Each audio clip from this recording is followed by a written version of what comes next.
si Pambansang Kamao Manny Pacquiao, nagsimula na magdiwang para sa kanyang tagumpay ang kanyang mga kamag-anak at mga kababayan sa General Santos City at Sarangani. Nakatutok si Bernadette Reyes.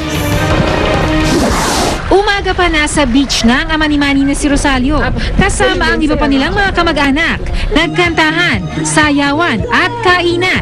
Pero sa likod ng mga ngiti at tawanan, napugubli ang pag-aalala nila sa kalagayan ni Manny. Sa iba pa raw nabalitaan ni Rosalio na nagpunta sa ospital si Manny. Ugali raw ni Manny na indahin ang anumang sakit sa katawan hanggat maaari. Pero mabuti na rin daw na nagpa-check up ang anak. Sa round 6 kasi ng laban, ang mga suntok na ito sa tagiliran ni Pacman, nayanig ang Pambansang Kamao. Kaya naman ngayong kumpirmadong namamaga ang tadyang ni Manny. Payo ni Mang Rosalio, pag-isipan na raw sana ng anak kung lalaban pa muli. Minsan ako siya. Oh, kung anak magaling nga ko, hindi. Siya na desisyon mo, away pa ba sa sunod? Dili na ba? Sa daan pa na sa una dyan nga, sa balay ng buhay. Sabi nga ng panganay na kapatid ni Manny, panahon na para magretiro sa boxing si Manny. Sana maghinto na siya sa pagbaboxing. Kasi marami naman siyang pira. Aanhin pa yung pira niya kung masira na yung katawan niya. Pero ano't ano man daw ang maging desisyon ni Manny, suportado nila ang Pambansang Kamao. Maging mga tao dito sa mansyon sabik na sa pag-uwi ng Pambansang Kamao. Ihahanda raw nila mga pinakapaboritong putahe ni Manny. Adobo, kare-kare at tinola ang nasa kanilang menu. Tiyak na bibilis raw ang pagaling ni Manny, lalo na kung makakahigop muli na paborito nitong sabaw ng native chicken tinola. Magaling kayo, Sir Manny, we miss you. Naghihintay rin sa mansyon ang kanyang bunsong anak na si Queenie, na walang kaalam-alam na nakamit ng kanyang ama ang ika-8 division title nito sa boxing. Love you. Miss you. Mula rito sa Sarangani Province, Bernadette Reyes, nakatutok 24 oras.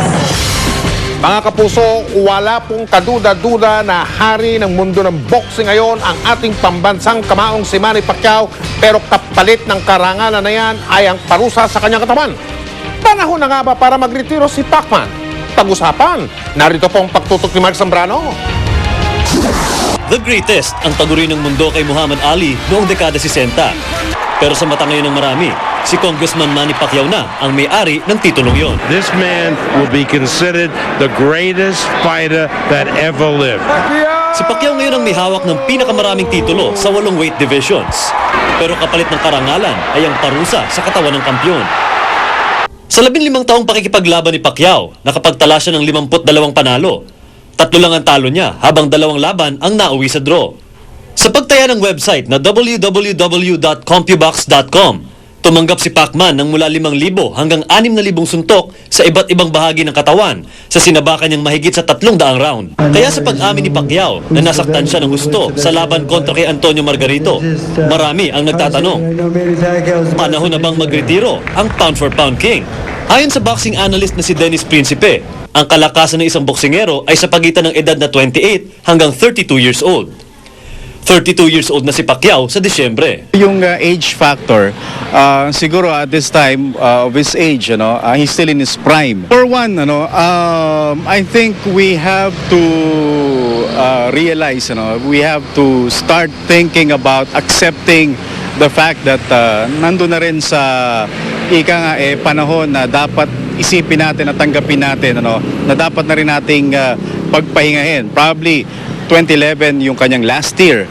Sa tingin naman ng boxing commentator na si Noel Zarate, isang boksingero na lang ang naiiwang dapat makalaban ni Pacquiao. If Floyd Mayweather is available, kung lalabanan na nga siya ni Mayweather na tago ng tago, iwas ang iwas sa kanya, edi magiging maganda yun. Of course, Manny will take on that fight. Pagkatapos ng laban niya kay Antonio Margarito, maga ang kanyang buong muka, lalo na ang labi at pisngi. Nakabenda rin ang 2 kamay. Noong laban niya kay Miguel Cotto, apektado ang kanyang tenga. Ilan lamang ito sa mga injury na kanyang tinamo sa loob ng boxing ring.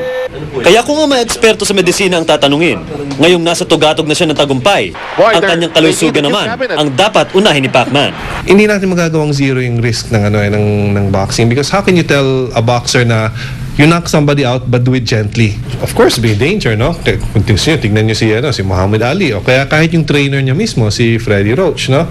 But yung cumulative effect na yung palaging na kahit minor yung injury, kung paulit-ulit naman, nakakaroon din ng effect sa utak. Kung maglitiro man si Pacquiao ngayon, naiukit pa rin niya ang kanyang pangalan bilang pinakamagaling na boksingero sa kasaysayan ng boxing. Mark Zambrano, nakatutok, 24 oras. Chika Minute! Balik Pinas na si Krista Kleiner matapos lumaban sa Miss International 2010 sa China. Hindi man naiuwi ang corona, may uwi naman siyang mga espesyal na parangal. Makichika tayo kay Aubrey Carampet. Suot ni Krista Kleiner ang sash na Miss Philippines at Miss Expressive International nang dumating siya kagabi mula sa China, kung saan siya lumaban sa 2010 Miss International Beauty Pageant. Sinalubong si Krista ng kanyang ina at ng R&B singer at boyfriend na si JR. Hindi man naiuwi ang Miss International crown, pasok si Krista sa top 15 at kinilala pa siya bilang Miss Talent. Kahit hindi ko nauwi, I got the respect of all my candidates, all my fellow candidates and all the staff there.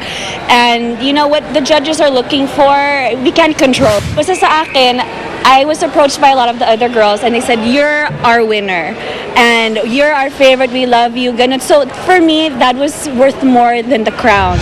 Isa si Krista sa mga pinaiwang kandidata sa China dahil sa napanalunang special award. Inimbitahan pa si Krista sa isang sikat na TV show sa China para mag-perform. Siyempre, super proud ako kasi yung pangalan ko doon, Miss Philippines. I dance, I did the choco and martial arts. Nagpasalamat naman si Krista sa lahat ng sumuporta sa kanya. Krista, welcome back. I'm so happy that you're back. Thank you so much, everyone. And I worked hard for you guys, for all of the Philippines, because I want the world to know how amazing Filipinos are. Aubrey Carampel, updated sa Showbiz Happening. Abangan mamaya for the first time, anak ni na Judy Ann at Ryan Agoncillo na si Baby Lucho. Masusulyapan na. Kaya stay tuned lang dito sa Chika Minute. Susunod, ang mga penguin na ala Santa Claus. Ilang lugar sa Sorsogon na balot ng abo na galing sa Bulkang Bulusan. Si Manny Pacquiao na hari ng boxing, pero tumatakbo kay Mami Junicia. Tutukan lahat ng yan dito sa 24 oras.